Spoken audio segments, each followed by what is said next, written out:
আজ আমরা রান্না করব সজনে ডাঁটার পাতলা ঝোল, যেটা পেটের জন্য খুবই উপকার। অল্প করে তেল দিয়ে দিলাম, সাথে পেঁয়াজ দিয়ে দিলাম। পেঁয়াজগুলো একটু হালকা ব্রাউন হতেই এর মধ্যে হালকা মশলা দিয়ে দেবো, যেটা শুধু আদা আর রসুনের পেস্ট, আর কিচ্ছু না। চলো তাহলে দেখতে থাকো ভিডিওটা, সজনে ডাঁটার ঝোল কীভাবে আমি রান্না করি। দেখেছো পেঁয়াজটা কি সুন্দর লাল হয়ে গেছে। এবারে আদা রসুন পেস্টটা দিয়ে দিলাম, ভালো করে নেড়ে নেবো। নেড়ে তারপর একটুখানি হলুদ, একটুখানি লবণ দিয়ে দেবো।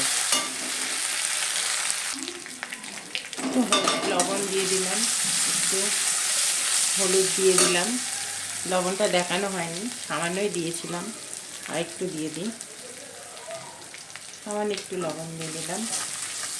মশলাটা প্রায় ভাজা ভাজা হয়ে এসছে। এবার একটু জল দিয়ে দেবো। জল দিয়ে ভালো করে নেড়ে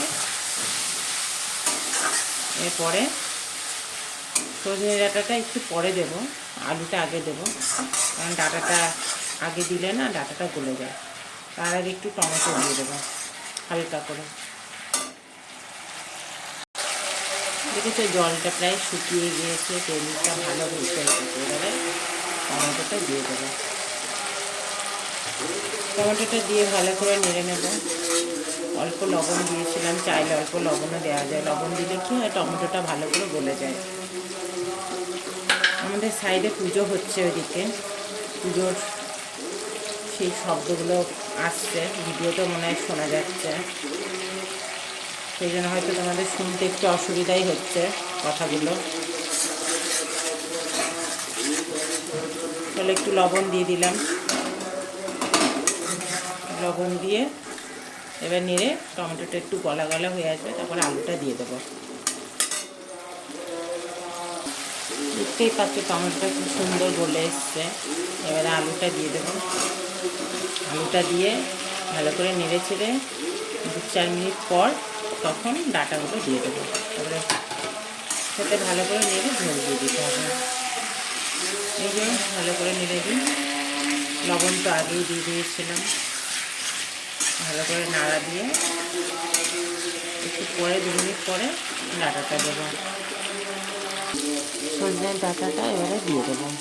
আলুটা ভালো কষা হয়ে গেছে, জলও ছেড়ে দিয়েছিল, জলটাও শুকিয়ে গিয়েছে। ডাঁটাটা দিয়ে 2 মিনিট নাড়াচাড়া করে জল দিয়ে ঢাকা দিয়ে দেবো।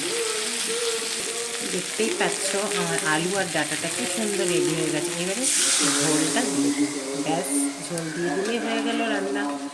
হয়ে গেলে ঝোলটা কমে যাবে যখন, আলুটা দেখে গলেছে কিনা দেখে ব্যাস রেডি আমার আলু ডাঁটার ঝোল।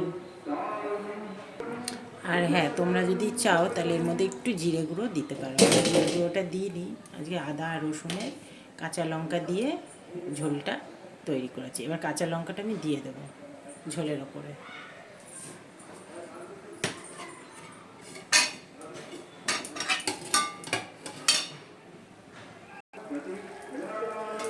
আমার ডাঁটার ঝোল এখন রেডি পুরো।